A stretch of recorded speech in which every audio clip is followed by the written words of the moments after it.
Hi there. As usual, we have to do a sound check. So I will check my messages to see if I'm coming through loud and clear.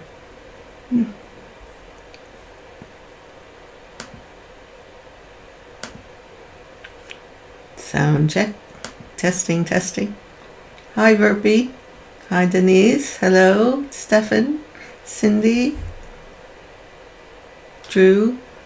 Cindy says you can hear me. Can everyone else hear me? Loud and clear from Stefan. Jolly good.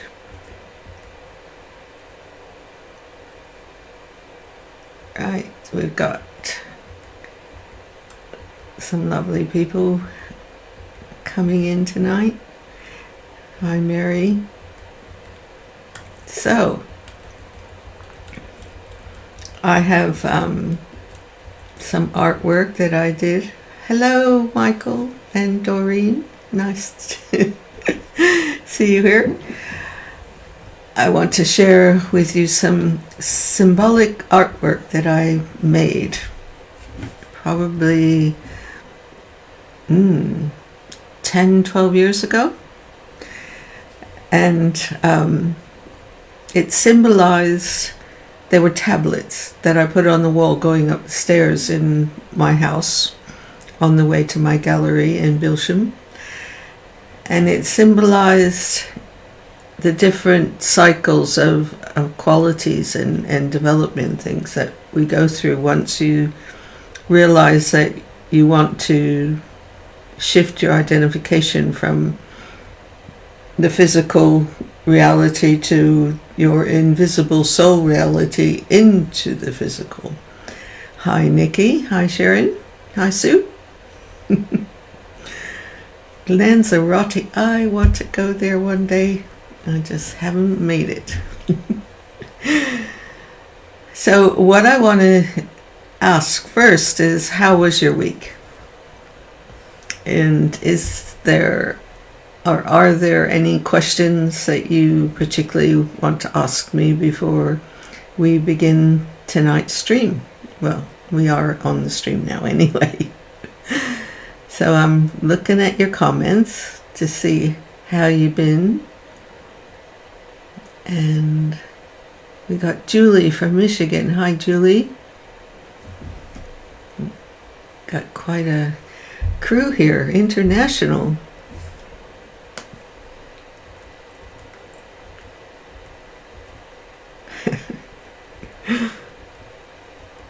Okay. Well, it seems like you guys are just doing fine. Hang on, Denise said, I did my intro art class and sent you my efforts. Just wondering if you saw it. Please forgive me, Denise, but I did see it and I wanted to comment, and I've been very involved with my lion paintings, and I do want to. Do you want me to tell you now? But I had some more ideas that will take a little bit longer. So maybe you could tell me more. What was the experience after you had done it? What's happened over the weeks and things? And are you drawing, painting, creative in a normal way? Perhaps you could write that down. And if you don't want to do it tonight, I will promise I will email you tomorrow and we can go into a conversation about it. It's I think you did a really good job. And when you said it was a challenging experience, then that's what it was supposed to be, and you got over the first hill. But we could talk about it some more. Very, very important exercise. Sharon said, I called my angel to be with me and I felt her arms around me. It's been a scary time, but I felt peaceful.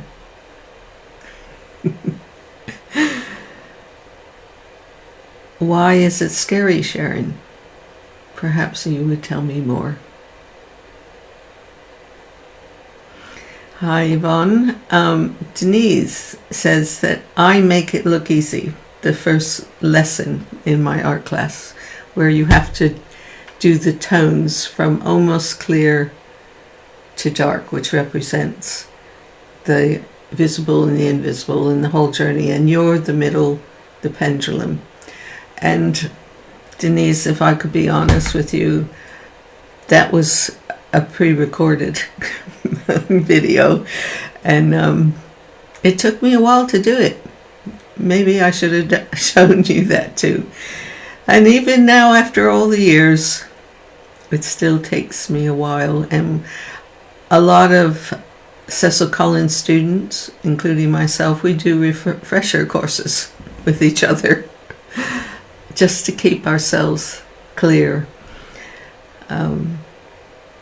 So Verpi said, I have just felt the presence of my cats and people who have gone to the other side, even more clearly than usually. It's this time of the year, anniversaries and the darkness. Totally. Halloween is a commercialized version of this time of the year when the doorways are open. And in fact, a lot of people do pass over easily at this time. And in the Druid era, they would light the fires at around this time, and you would have a gourd, which was one of the old vegetables, the last of the vegetables in the field. You cut it open and you take a bit of ember from the fire and you take it back to your home and light the fire for the rest of the winter. But equally, if people had passed over, they would place the bodies onto that fire. And a lot of people are misinterpreted that. And the truth of it is that it's almost like a cremation from those days.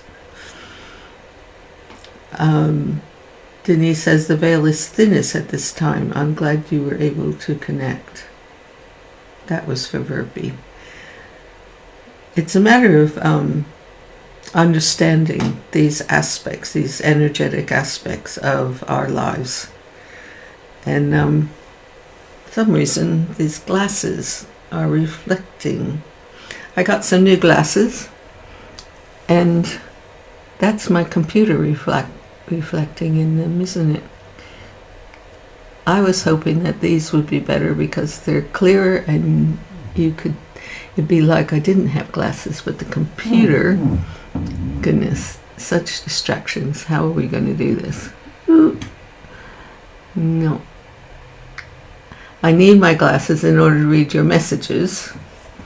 And but for the next part of this stream, I am going to take them off. There you go. So, what I'm going to talk about are the symbols I mentioned that I had going up the wall in my previous house. And here we are. So we'll be going through one after. This is the first one.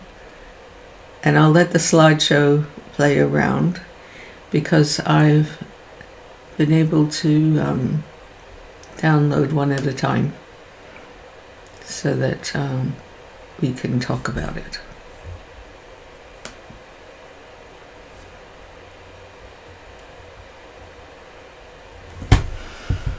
When you decide to have your inner process, your soul process, the purpose of your life to be more orientated from the invisible aspect of who you are, then there are different experiences that happen that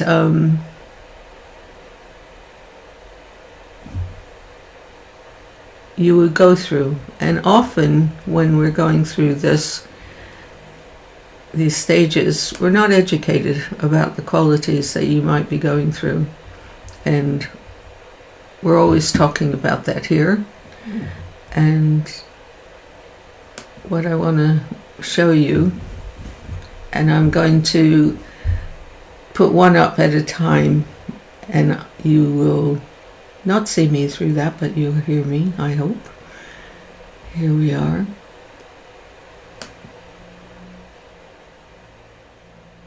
This is the first one, which when you suddenly have your first aha, there's something more to life, there's actually a soul purpose to life, then there is the presence of a particular angel or a deva that comes to you, that's there protecting you. You might not realize it because you're a newcomer to all of these processes on a conscious level, but your will wakes up, your mind wakes up to a deeper purpose.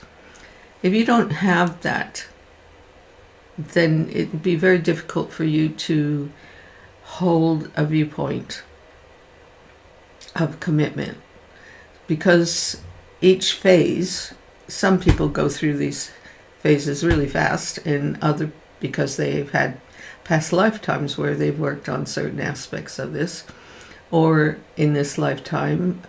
Mine, certainly looking back, it's quite noticeable when these things happen to me.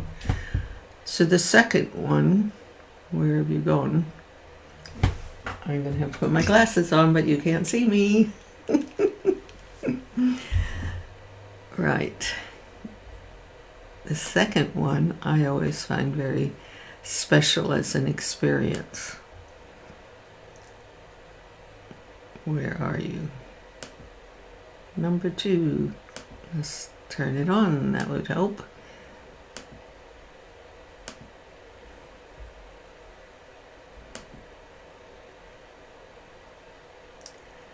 This one is like the angel of compassion. Your heart is starting to open because your mind is committed and you want to be full of love and touch the highest of what you are. And this particular desire, or I would like to call it a vision, that develops, gets stronger and stronger. But the first and the second are really important aspects to where your mind and your heart will work together in order to tune in to your soul processes. So the next one is, I find very interesting, because I certainly had that experience. So that the moment you start shifting your primary reality to the invisible aspect, you become very aware of all the impressions around you, both inwards and outwards. And it's a very important, not so much exercise, but challenge, because you need to learn how to hold the inner perspective within the physical world that you're in. So sometimes people find it a very challenging, emotional, mental moment. If you know that this happens and why it's happening, then you have a better grip of it. And there are things that meditation helps a lot with balancing your focus between the invisible and the visible. The next one, wherever she's gone. 1 second.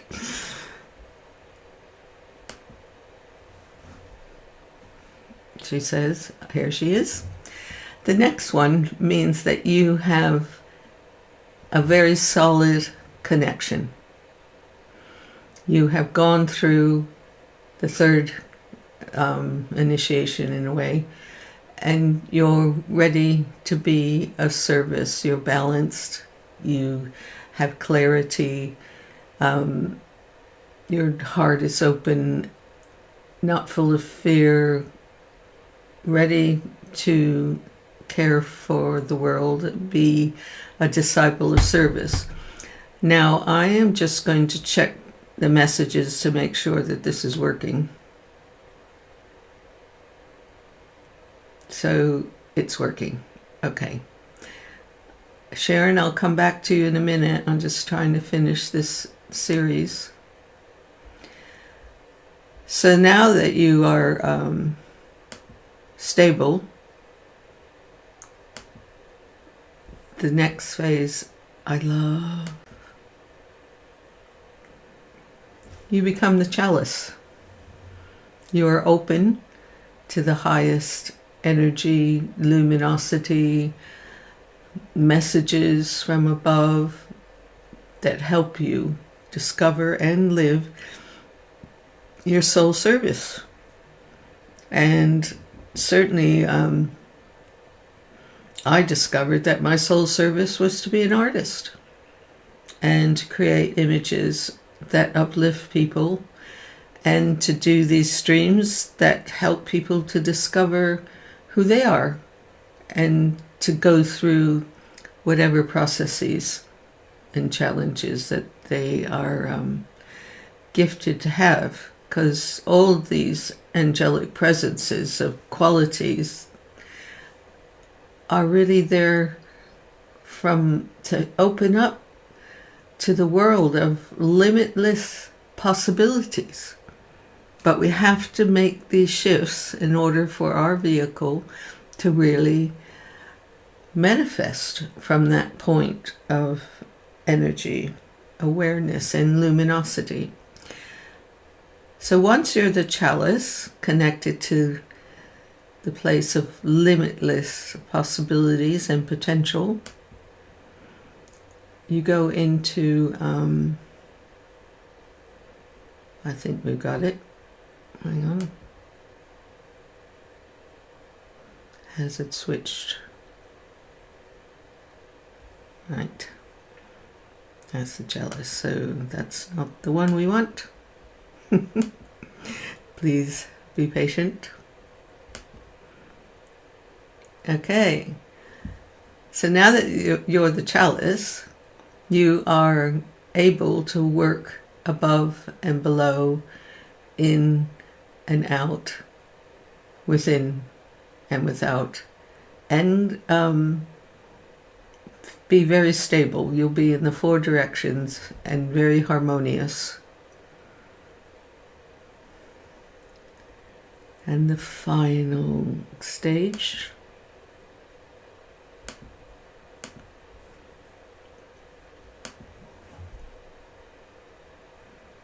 is when you're part of the cosmos creative force and you can manifest and help humanity from a very, very, very balanced heart center, mind center.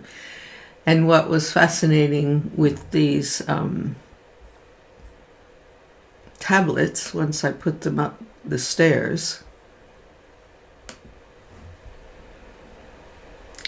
when you came down the stairs, that's what you have to do in service. Once you reach the cloud of noble things and you're all balanced, then you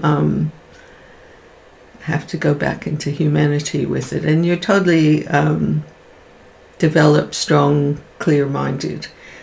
But it's quite a path. But as Cecil Collins, my art teacher, once said, that he'd sooner be a person with a vision than not, because otherwise you're in the darkness, and it's greater to be a being of light. And that's what our destiny is. Every one of us is a being of light. And it's our choice, though, to work at it. It's in you at all times. It never leaves. It's just we put veils up. We've been conditioned and with all kinds of stuff. But I'm going to go back to your messages. Hi, Francine. Soul service. Yes, that's what it is, Julie. Doreen says these images are so magnetic. I love being drawn into them. And the new glasses are great. Well, thank you. And they're lighter. The other ones were cutting into my nose. It was... And I would have taken them back. I got them just before COVID, and then I couldn't take them back. So it's been a few years, and now I have new ones. I want to get to Sharon. She said, I'm about to be homeless, living in a moldy home, and I became brave and had lawfully righteousness in taking action against my landlady. I know the outcome will be a very large fright, and in New Zealand we don't have enough houses to rent, so the risk is that I will be homeless very soon, but I'm very brave and not accepting living in a toxic home. You are extremely brave, Sharon. Does New Zealand, can't the government help you in any way? I know in Britain there are certain services that we can get if we're homeless, and I want you to keep me updated, please, on Messenger about what's happening. Sometimes you can sit down. You've been so courageous that you can take it a step further. When you meditate, when you have moments of silence and all of this, visualize you in a new home, actually in there. You don't have to describe the home. You just see that you're in the home. That is non-toxic, I have to say. And do it a couple times. Every time you would panic, see yourself in a home, safe. So don't allow those thoughts of fear and worry. They're genuine on one level. You have to be very practical about these things. You were practical and stood, and now you have to be practical from the inside and take it further. That's my feeling. That's what I do. I did that for here. And sometimes you come up with, feelings of doubt and stuff like that. But it does work. But as I say, keep me up on what's happening, please. So the other thing I wanted to talk about, let me go back to my other camera.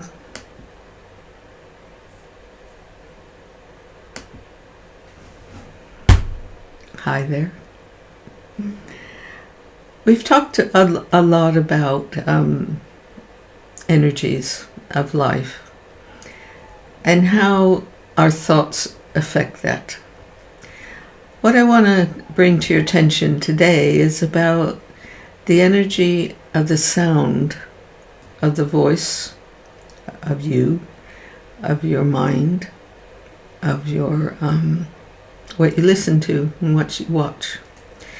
Because I've discovered this week, I've always known about how the Indian culture has something called Sanskrit, and it's the science of sound, of what takes you up to that place when you're one with your soul and illuminating and radiating. Well, sound can help you with that. It can also close the door. So I became very conscious about what I listened to, what I thought. But what I discovered this week is that don't take this personally, Americans, I am an American, but American English, if you were to put it on I don't know what you call it, where it has those waves, it has a very limited short wave. And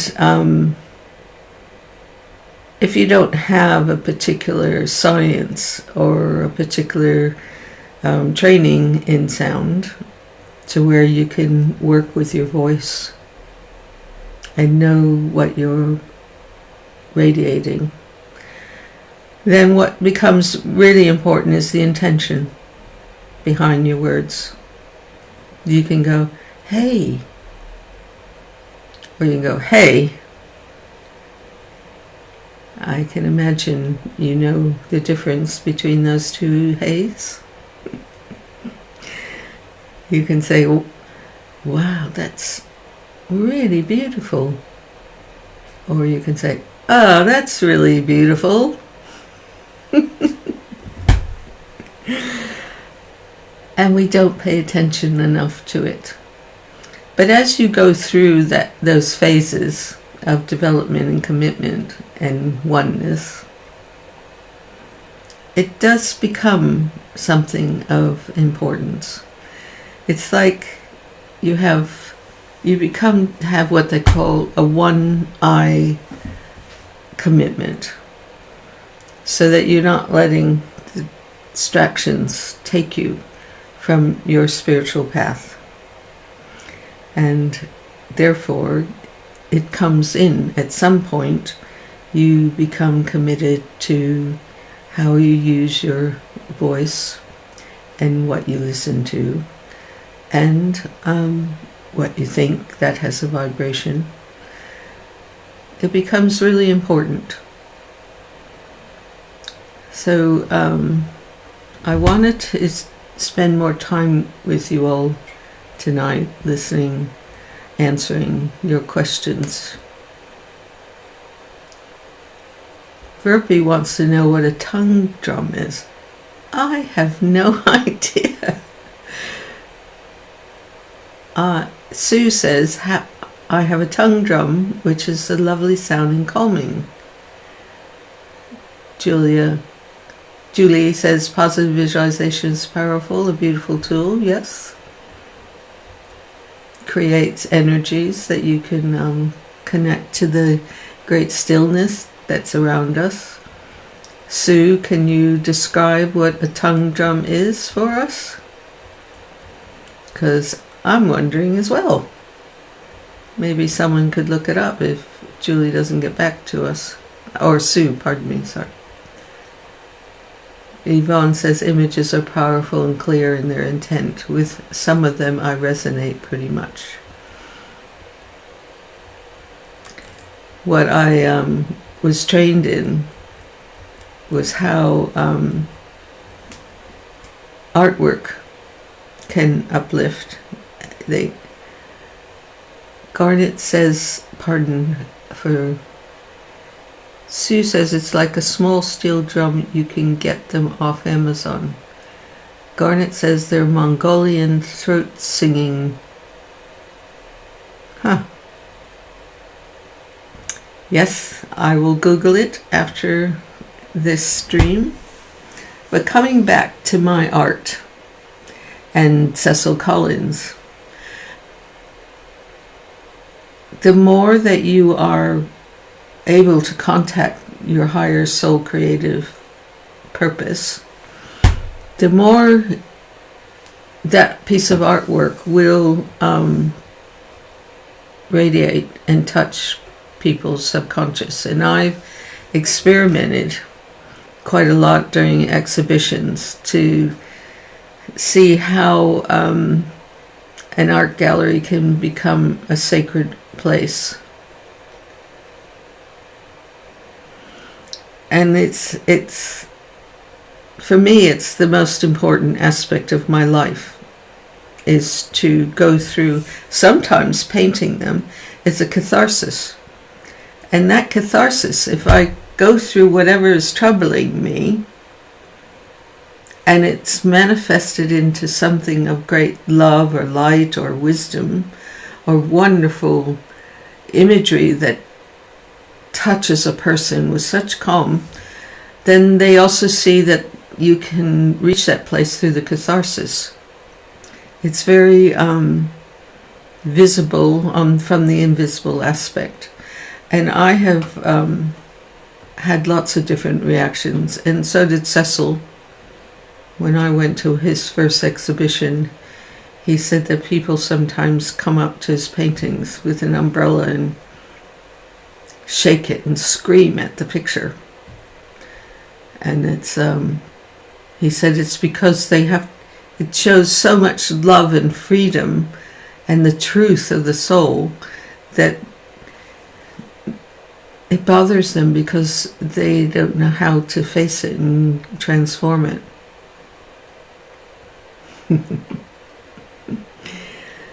So Verpi says music can either be calming or very disturbing to her.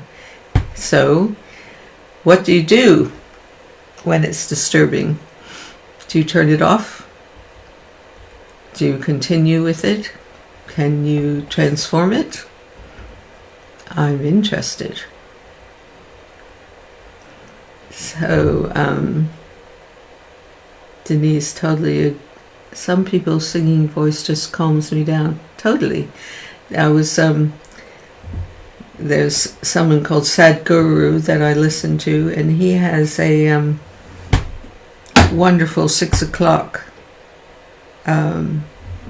chanting, because chanting helps as well. And there are some beautiful voices. There's some Irish voices and, well, lots of voices when that will touch you, that comes from the heart. And that person doesn't necessarily even realize it. They just are one. And Verpi, you're totally right. Silence. Sometimes the silence can scare you. Yeah. Only because there's something you're working through.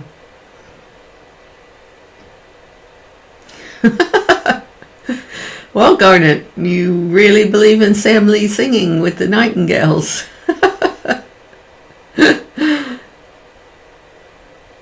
Wow, I so enjoy your commenting tonight. It's wonderful. Denise says she loves the work of Van Gogh. I used to like his work, but then I saw the Doctor Who episode, Vincent and the Doctor, and I learned more of him. And now when I see his paintings, I see the pain, the beauty, all the emotion, and it really tears through my heart. Well, Denise, I have to say to you, the first time, I used to have a Sufi teacher while she was alive, Mrs. Irina Tweedy, and she was lecturing at a conference in Amsterdam. Yeah, where's that? Holland. And I was pregnant with Matthew, and I didn't know it, but I was obviously very sensitive because all of us went around the museums. They've got wonderful museums there. So the first one we went to, I started crying at The Night Watchman, which was a Rembrandt painting, very big. And apparently it was the last one he did to earn money because he was hired, commissioned to make this painting. And they wanted, it was the soldiers the night before or just before they were going to war, and he was supposed to glamorize it. And he didn't. He didn't like what they were about to do. He didn't believe in that war. So after that, his sponsors stopped hiring him. But I found it, wow, what's happening to me? Because I was pretty green about things at the time. And I was just in tears. Well, then we went off to the Van Gogh exhibition. I was really excited about that. And when we came to the chair, I started crying, unending tears. I couldn't stop it. And I said to one of my friends next to me, Maria, why am I crying? I didn't know at the time that Van Gogh had cut off his ear because his lover, what's his name?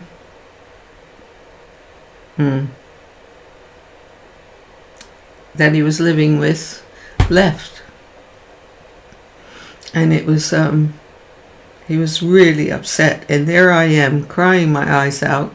It was the beginning of, the third symbol that I made of all the forces going around and around.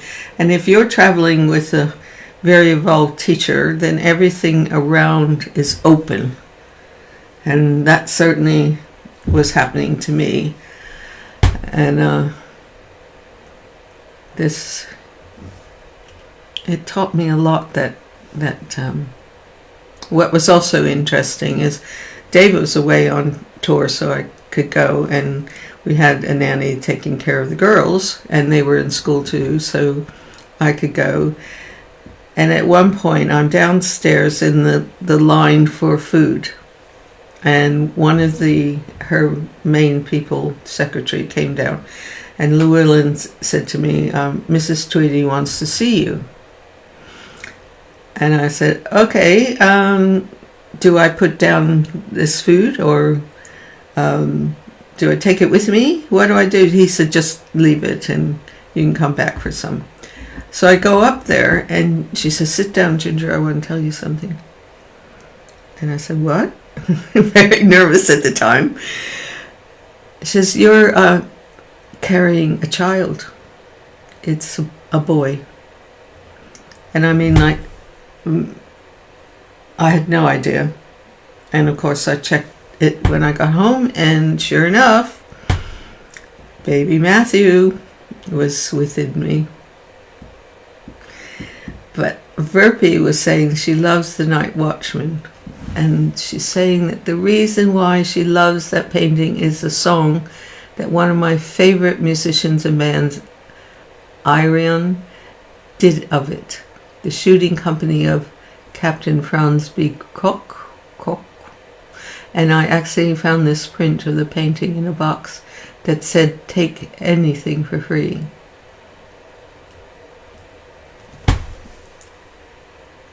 Doreen in LA said she saw Van Gogh exhibit in LA, and it was transformational. Loved the painting of his little bed. He didn't make very much money. I think it was his brother-in-law or his brother that gave him food money. And it was later. It's really sad that his paintings are sold for a fortune now, whereas he's starved. And it's artists always seem to have a rough time. Verpy said she's glad that I got that boy. He has given me and many others so much through his music. I totally agree. Stefan says that Flor Jansen, vocalist of hang on a minute, these messages are going by really fast. Vocalist of a Finnish band, Nightwish, has the effect on me of great joy. You said that last week, and can reduce me to goosebumps and tears with her storytelling voice and emotion. I'd love it when that happens. So what? Hang on. Right. I'm just making sure I didn't miss anyone. William Blake, definitely one of my favorites.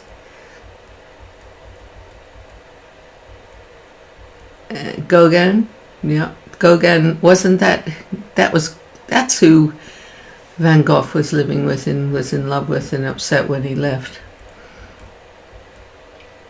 Sharon says she loves babies are comforted by humming, no words needed.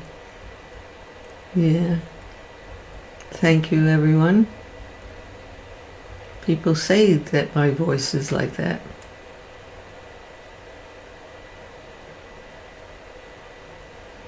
Nikki's had a rough week, but she said silence helps. So, shall we do a meditation, a visualization? I have a wonderful image of a white flower.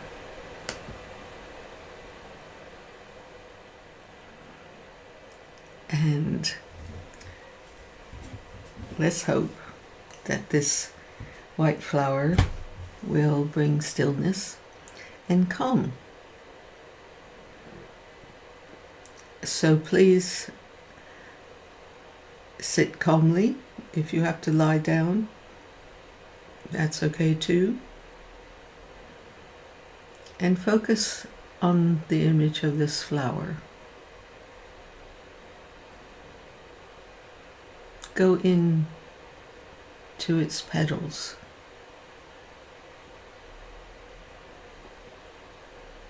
And take the white into your beingness, into your heart. And with that, close your eyes.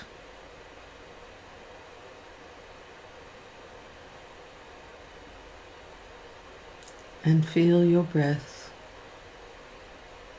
holding this color within your heart. And then release the light, the white light. And breathe in again the white light into your heart. And release. Breathe. Hold. And release. This time, take the white light and expand it throughout your body.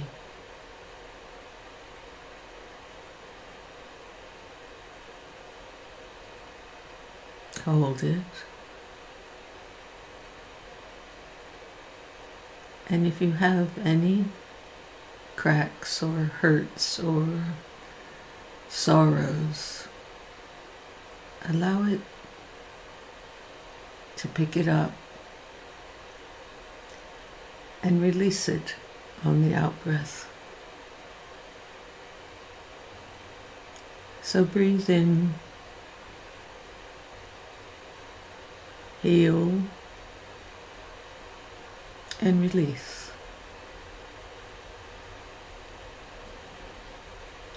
Breathe in, hold, and release.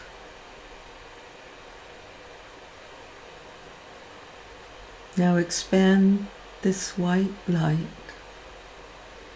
into your room. Surround yourself with this wonderful healing white light.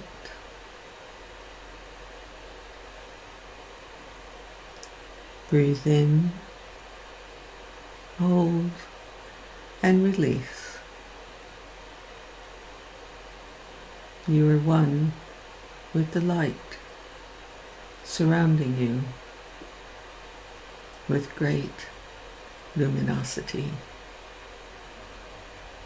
Breathe in and hold. Heal and release. Now expand this white light to your country.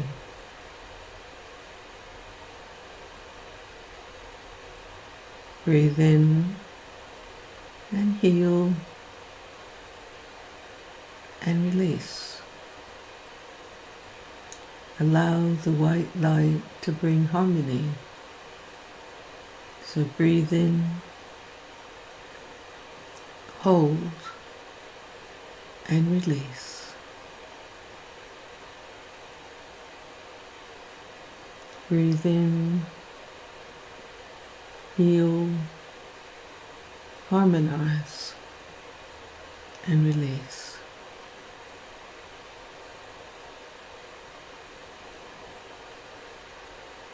This time, expand it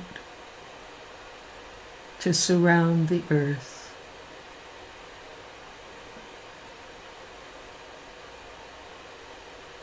Radiating the white light of healing and wisdom to humanity. Blessing their future steps towards harmony and love and unity for Mother Earth. Touch the animal kingdom,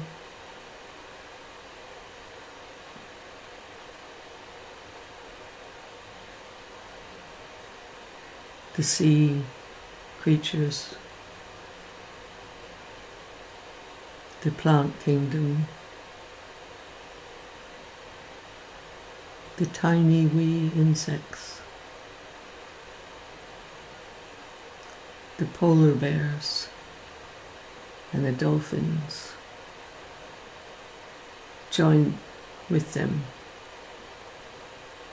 with your breath.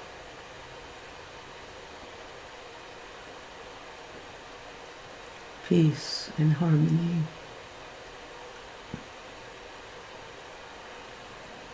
Breathe in, hold in the unity, and breathe out.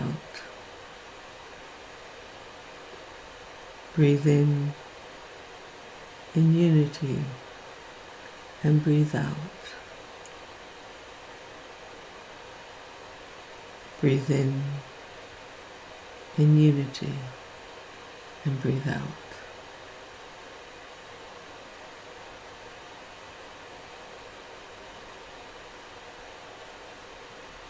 Now slowly return on the journey back to you, through your country, into your home, and back into your heart.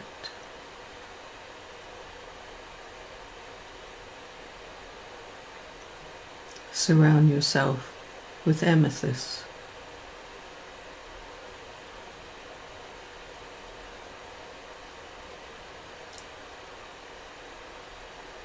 And breathe in and breathe out. Breathe the amethyst in and breathe out. Breathe in its protection, its strength, its wisdom. And breathe out. And in your own time, open your eyes and return to the stream.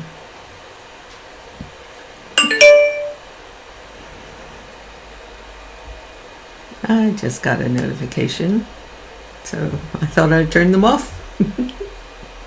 Fortunately, it came after the visualization. I'm going to come back to your messages.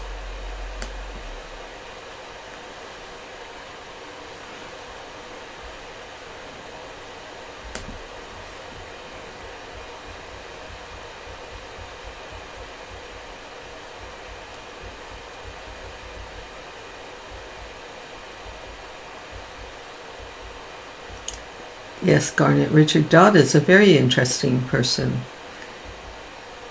Some people said that he was in an insane asylum for a while. Mrs. Tweedy, a Sufi teacher, said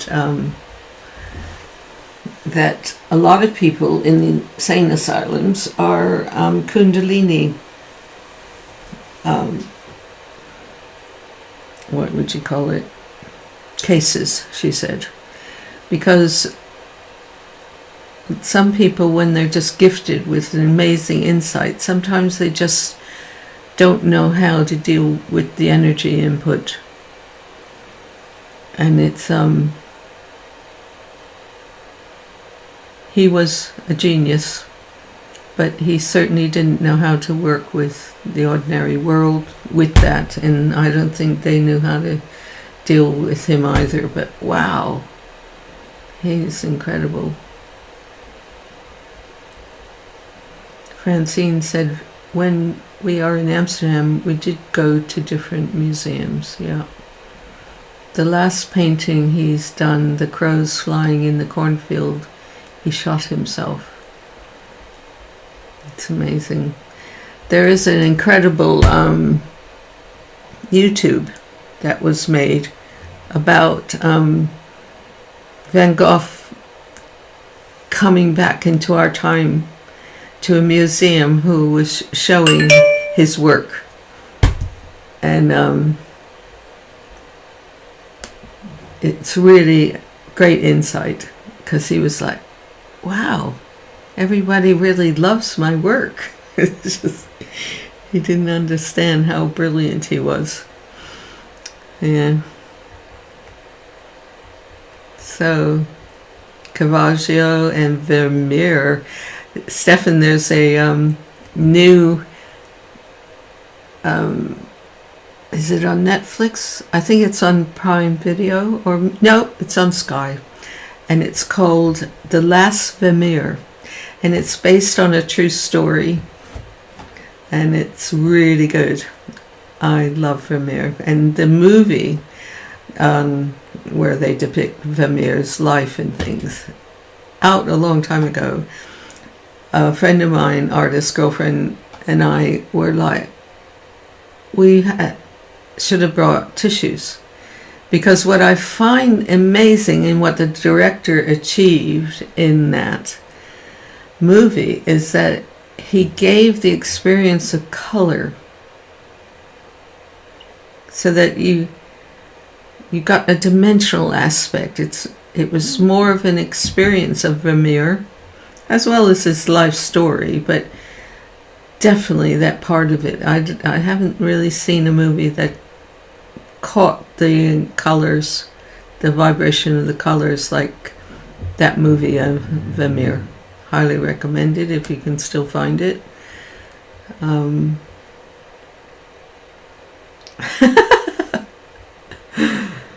Thank you. That painting behind me, it's not finished. It's the third in the series, and that's where I paint it. So you're getting a glimpse of it.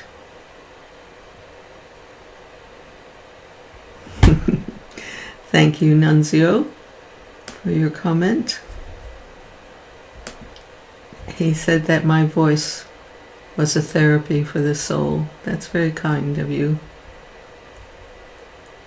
Yes, the movie The Girl with the Pearl in the Earring, one of your favorite movies. Mine too. Really, I have to watch it again, because it's just, when I first started painting with one of the classes through Mrs. Tweedy, one of the students were teaching it, we had to ground all the colors, and we had mussel shells that we could put it in and mix it with the oils and things, and that was quite an experience. I also learned the real way of gold leaf, but I am not as religious before about it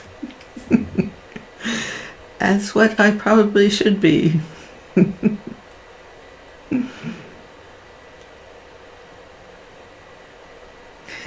Garnet, it's not what goes in the mouth that defiles a person, it's what comes out.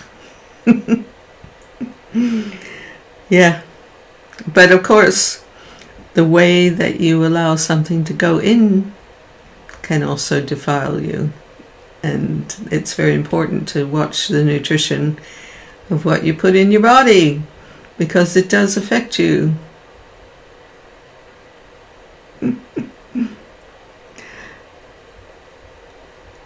Who's killed who's dead? Thank you, Verbi. And I'm also working on one that I've been working on for some time, and it's suddenly I got to go back to it, of the two nurses with the math for NHS. And it's so exciting, but I can't show it to you because it's going to be a surprise. So anyway, it's that time is the Queen song Fairy Feller's master stroke about that painting. I don't know.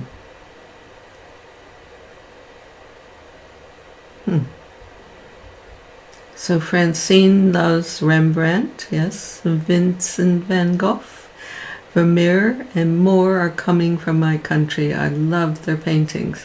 What's interesting about those people is that they, and I've spoke about this before, is they use an underground of a color, not just white gesso, but they use, the Flemish painters paint with a bluish ground, and then they paint on it. And the Italians use a terracotta color. And it's interesting. One of the Art Nouveau painters actually puts gold leaf on as a ground before he paints. And what's his name? Mine isn't working completely tonight, but I have to tell you that the whole thing of Garnet, the Zen of sound of one hand clapping, there was a the concert for the Wall in LA. I brought a llama there and had him sitting at the mixing desk, and he would do this. He didn't do that. He would do that. And at that point, I looked over at him and it was like, I get it. The sound of one hand clapping. It was amazing. And then Mrs. Tweedy used to say that we should do this instead of clapping, because when a concert unifies through their music, no matter what music it is, and you're all held in silent beauty, to clap breaks the angelic beings that have come to participate. So I do this. And I clap as well sometimes. So on that note, you wonderful people, Klimt, yes, love Klimt. Yes, yes, yes, he's one of my big inspirations. So it's time to say ta-da, so long. It's a lovely evening. Thank you for coming, and be well. Take care of yourself.